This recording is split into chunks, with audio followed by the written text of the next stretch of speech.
Vande Krishna Foundation presents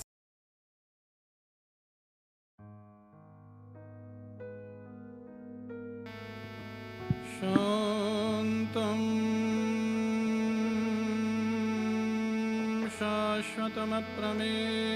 शाश्वतमप्रमेयमनघं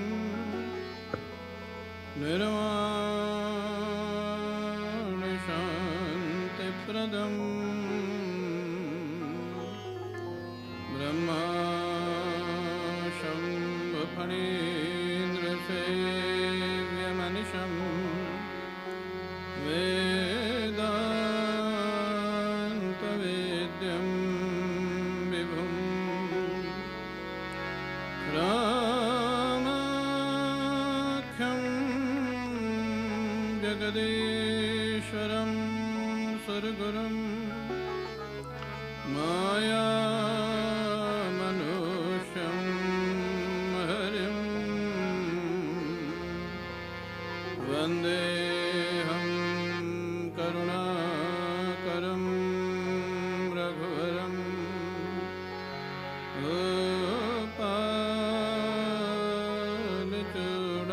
गोपालचूडामणिं वरहापीडं नटवरवपुः कर्णयोः कर्णिकारम् बिभ्रतवासः कनककपिशं वैजयन्तीं च मालां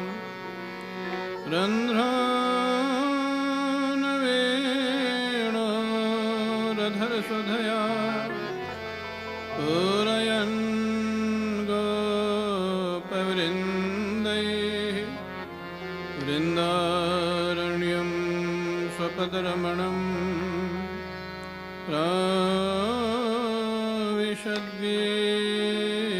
प्राविशद्गीतकीर्तिः भवानी शङ्करो वन्दे श्रद्धा विश्वासरूपिणो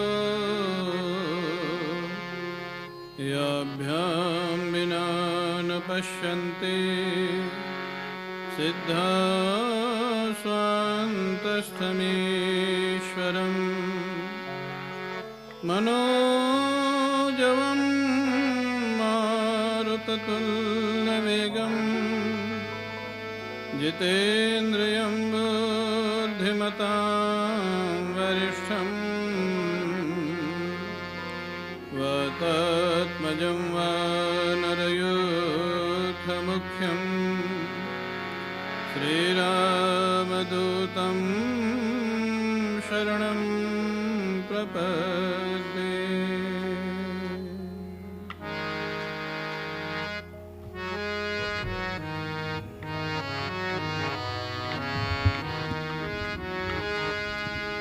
नमः शिवाय नमः शिवाय हर हर भोले नमः शिवाय नमः शिवाय ओम नमः शिवाय हर हर भोले नमः शिवाय नमः शिवाय ओम नमः शिवाय हर हर भोले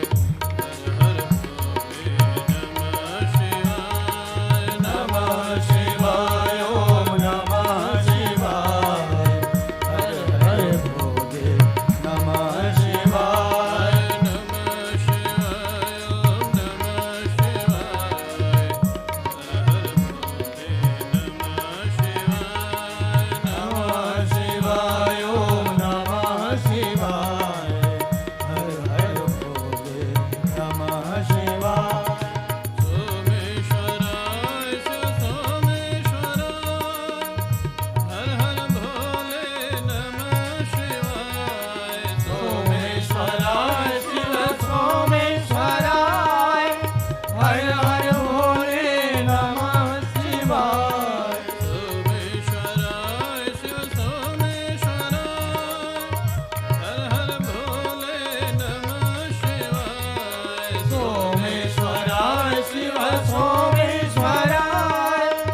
हर हर भोले नमः शिवाय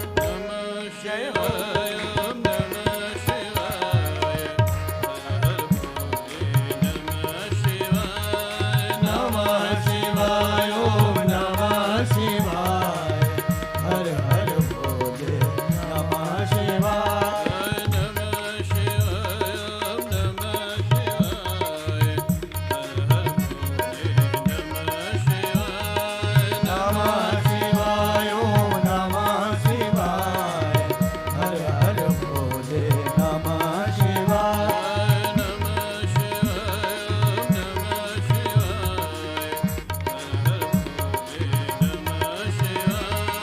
नमः शिवाय ओम नमः शिवाय हर हर भोले नमः शिवाय नागेश्वराय शिव नागेश्वराय हर हर भोले नमः शिवाय नागेश्वराय नागेश्वराय हर हर भोले नमः शिवाय नागेश्वराय शिव नागेश्वराय हर हर भोले नमः शिवाय नागेश्वराय शिव नागेश्वराय हर हर भोले नमः शिवाय नमः शिवाय जय हो। नमः शिवाय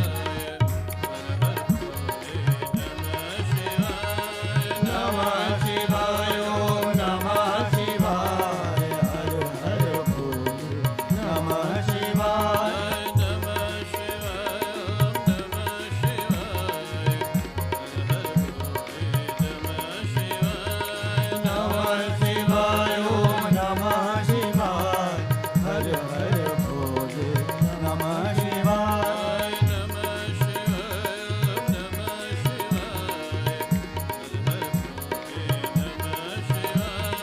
नमः शिवाय नमः शिवाय हर हर भोले नमः शिवाय रामेश्वराय शिव रामेश्वराय हर हर भोले नमः शिवाय रामेश्वराय शिव रामेश्वराय हर हर भोले नमः शिवाय रामेश्वराय शिव रामेश्वराय हर हर भोले नमः शिवाय रामेश्वराय शिव रामेश्वराय हर हर भोले नमः शिवाय नमः शिवाय जय हो।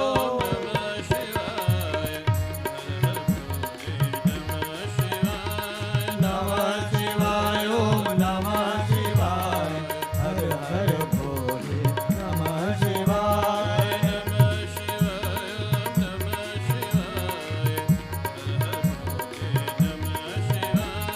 नमः शिवाय ओम नमः शिवाय नमः शिवाय ओम नमः शिवाय हर हर भोले नमः शिवाय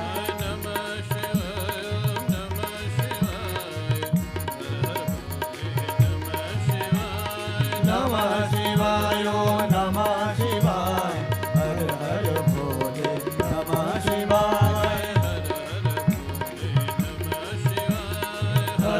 शिवाय ओम नमः शिवाय हर हर भोले नमः शिवाय हर हर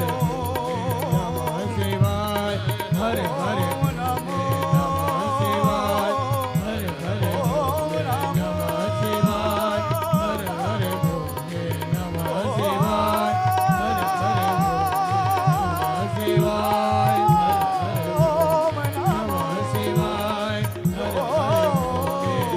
हर हर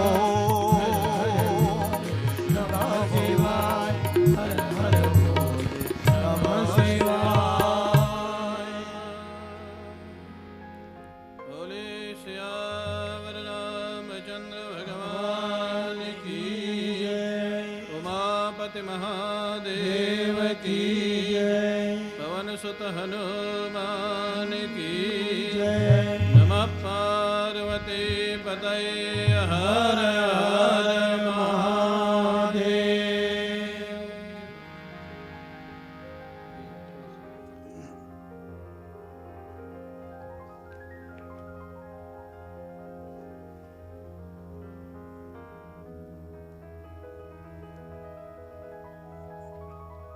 परम पूज्य प्रातः स्मरणीय श्री सद्गुरुदेव भगवान के श्री चरणारविंदों में साष्टांग प्रणाम। क्षमादरणीय बत्रा जी, आदरणीय लाहौटी जी, आदरणीय डॉक्टर राजपूत, आदरणीय भाई जी, अशोक पाल जी, आदरणीय हेमचंद जी, शिव कुमार जी, और इस कथा के आयोजक जो कभी सामने ही नहीं आते, आदरणीय खेतान जी जो सबसे पीछे की सीट में बैठते हैं, सबकी व्यवस्था देखते हैं। हाँ, ये बिल्कुल निस्वार्थ आयोजक है। और उनके जितने भी काम हैं, मैं कभी बोलता नहीं, उनको संकोच होता है, लेकिन इतने सालों से मैं उनसे जुड़ा हूं। 14 साल से तो कथा ही हो रही है, उससे पहले से भी उनसे संबंध है। वो जिनके लिए भी जो भी करते हैं, कभी उनमें उनका कोई व्यक्तिगत स्वार्थ नहीं होता है। कभी वो सोच के नहीं करते हैं कि हमारे लिए इससे क्या फायदा होगा। और पूज्य रोटीराम बाबा का एक वाक्य है, जो एक शुद्ध पुरुष थे जिन्होंने मेरे को वृंदावन भेजा। वो कहते थे कि अगर सेवा निस्वार्थ होगी तो सेवा ही साधना बन जाएगी, ईश्वर को पाने की अलग से साधना करने की जरूरत नहीं पड़ेगी। हाँ, ऐसी उनकी सेवा है। हाँ, खेतान जी की बड़ी प्रसन्नता होती है। हमारे साथ तो उनका मित्रवत संबंध है वर्षों से, और उनके जीवन को मैं बहुत नज़दीक से जानता हूँ। ऐसे हमारे खेतान जी, मैं कोई सोच के नहीं आया था कि आज बोलना है, स्वाभाविक ही, और जो हृदय के भाव है वही है। भक्तिमती माताएं और सभी सत्संग प्रेमी सज्जनों, हम सभी लोग इस वर्ष अवतारवाद, अवतार रहस्य या अवतार हेतु शब्द उसको कुछ भी दिया जा सकता है, विषय एक ही है।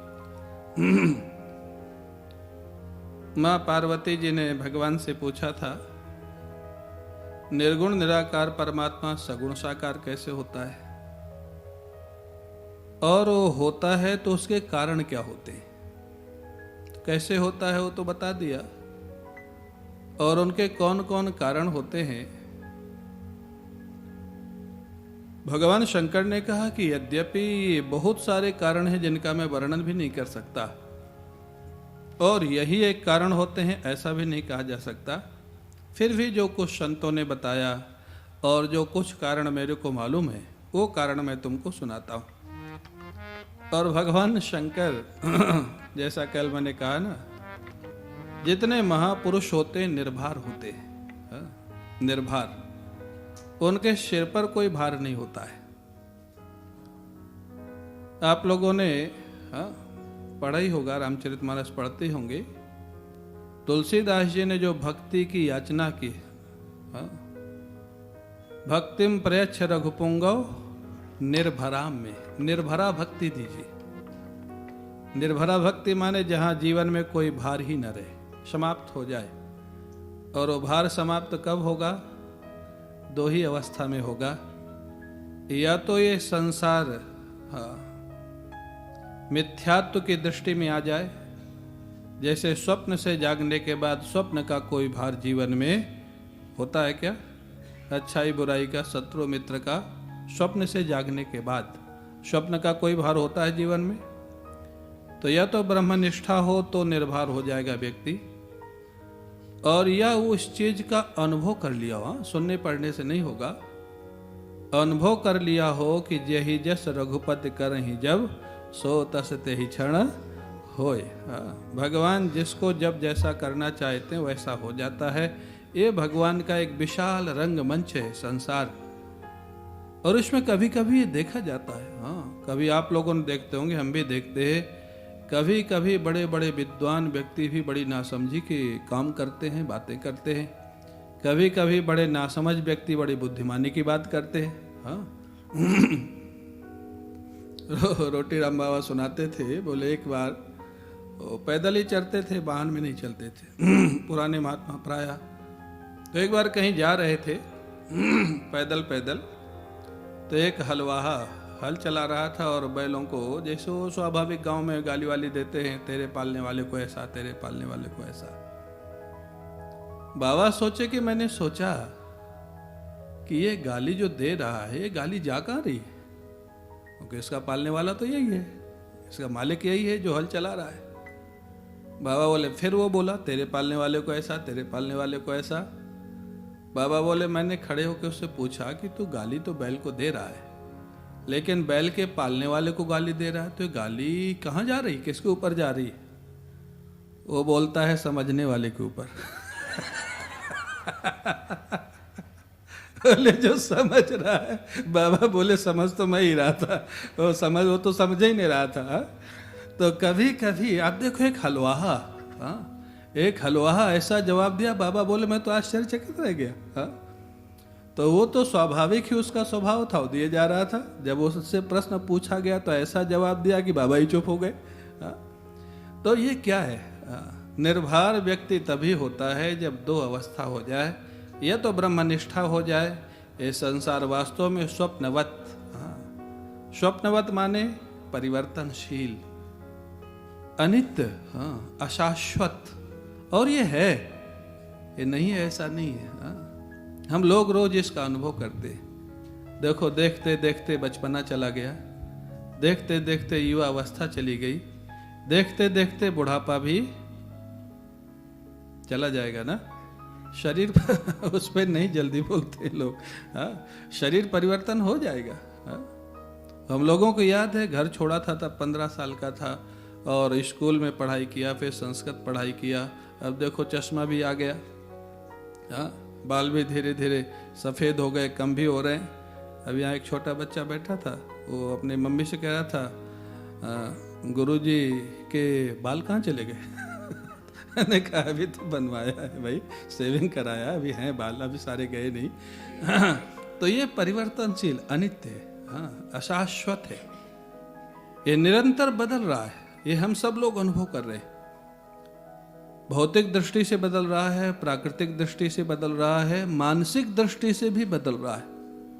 आप कई लोग ऐसे होंगे जो 10 साल पहले आपके कभी विरोधी थे, वो आज आपके मित्र हैं, और जो आपके कभी बहुत घनिष्ठ मित्र होते थे वो आज आपके विरोधी। ये क्या है?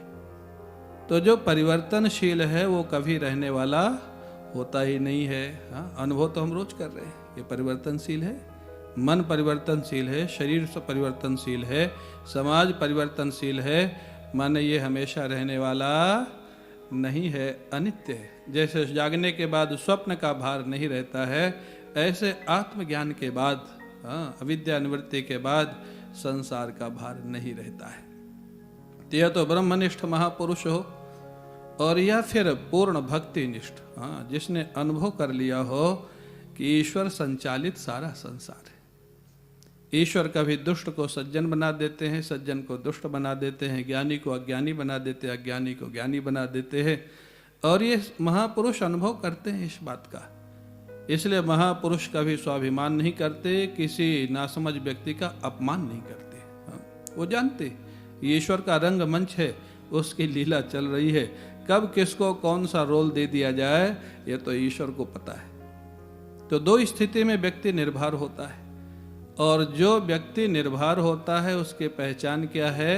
वो हमेशा हल्के मूड में रहता है। हल्के मूड में हंसी विनोद करता रहेगा, हल्का मूड जिसको बोलते हैं ना, लाइट मूड में। आप जिनको देखेंगे कि बिल्कुल कथा प्रवचन में भी बिल्कुल ऐसे तने हुए बैठे, न वो हंसेंगे, न रोएंगे, न उनके चेहरे पर कोई इंप्रेशन होगा।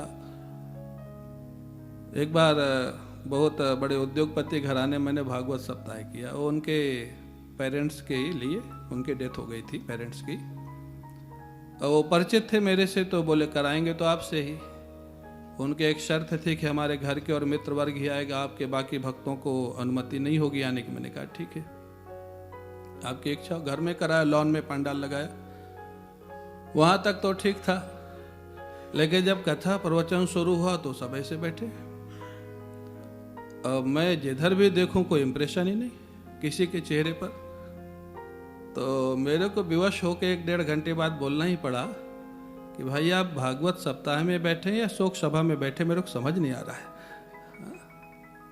जब तक आपके चेहरे पर कोई इम्प्रेशन नहीं होगा तो मैं कोई कैसेट नहीं हूं कि मैं चलता रहूंगा। तो अभिप्राय क्या है, वो लाइट मूड नहीं होता है। उनको लगता है कि हम ताली बजाएंगे तो लोग क्या कहेंगे, हम अगर कथा में इम्प्रेशन को दिखाएंगे तो लोग क्या कहेंगे। हाँ, हमारी इतनी प्रतिष्ठा है, इतनी बड़ी पोस्ट है। हाँ, भगवान के से ज़्यादा जो अपनी पोस्ट को मानते हैं ना, हाँ, अपनी प्रतिष्ठा को मानते हैं, तो उनका लाइट मूड नहीं होता है। और जितने महात्मा आप देखे होंगे, जितने सिद्ध पुरुष देखे होंगे वर्तमान में भी, हमने पूज्य रोटीराम बाबा को देखा, पूज्य स्वामी अखंडानंद जी महाराज को देखा, पूज्य करपात्री जी को देखा, पूज्य रामकिंकर जी महाराज को देखा, आपने भी बहुत संतों को देखा होगा। अभी पूज्य बाबा कल्याणदास जी महाराज हैं, इतने हल्के मूड में रहते हैं। कितना भी बड़ा काम हो, कितना भी झंझट हो, झमेला हो, क्यों, वो या तो जानते हैं कि ये सब स्वप्नवत है, या वो जानते सब ईश्वर संचालित है। और जो हो रहा है ठीक हो रहा है, इसलिए वो हल्के मूड में रहते हैं हमेशा। हमारे महाराज जी का वो घटना आपने सुना होगा, महाराज जी अपने कक्ष में लेटे हुए थे और जैसे उनका कटिवस्त्र भी, अगर आप जो लोगों ने उनका दर्शन किए हैं, कटिवस्त्र भी नीचे कभी बराबर होता ही नहीं था, इधर ऊंचा इधर नीचा, वो बांधे रहते थे ऐसे। जब कमरे में जाते थे कक्ष में तो कैसे भी कटिवस्त्र हो जाता था। और महाराज जी अंदर थे और बाहर कुछ लोग बैठे थे प्रतीक्षा में कि अब गुरु जी बाहर निकलेंगे फिर सत्संग होगा। बाहर लोगों में चर्चा हो रही थी कि लष्टम पष्टम क्या होता है, लष्टम पष्टम शब्द का अर्थ क्या होता है। स्वामी ओंकारानंद जी निकले, बोले लष्टम पष्टम शब्द का अर्थ बताऊं या दर्शन करा दूं। लोगों ने कहा लष्टम पष्टम का दर्शन, बोले हाँ। थोड़ा सा दरवाजा खोला, महाराज जी लेटे हुए थे, एक तरफ करवट लिए, कटिवस्त्र कहीं पड़ा था, बनियान थोड़ा ऊपर चढ़ी हुई थी। बोले यही लष्टम पष्टम। हाँ, महाराज जी को बोले, गुरु जी के लिए ओंकारानंद जी बोले। अब लोगों को बड़ा आश्चर्य हुआ, महाराज जी को ऐसा बोल रहे हैं ओंकारानंद जी, उनके शिष्य हैं, उत्तराधिकारी हैं, आश्रम के अध्यक्ष हैं। महाराज जी जब बाहर निकले तब जानते हैं शिकायत करता भी बहुत है भारत में। एक ने महाराज जी से कह दिया कि ऐसे ऐसे चर्चा हो रही थी, तो ओंकारानंद जी आपको दिखा के कह रहे थे कि ये लष्टम पष्टम है। महाराज जी बहुत हंसे, बोले ओंकारानंद जी ने स्पष्टम स्पष्टम कहा है। बोले कोई लिहाज नहीं किया उन्होंने, मैं जैसा हूं ऐसा कह दिया, उसमें क्या समस्या है। कितना हल्का मूड, लोगों को लगता था कि आज ओंकारानंद जी को डांट पड़ेगी। महाराज जी को ऐसा बोल दिया, महाराज जी ऐसा बोले कि सब लोग हंस दिए। बोले ओंकारानंद जी तो स्पष्टम स्पष्टम का है। तो जिनके जीवन में ये सारी चीजों का महत्व तो नहीं है, उनके जीवन में हल्कापन होता है। हमेशा हल्कापन रहता, हंसी विनोद, हल्केपन में रहना।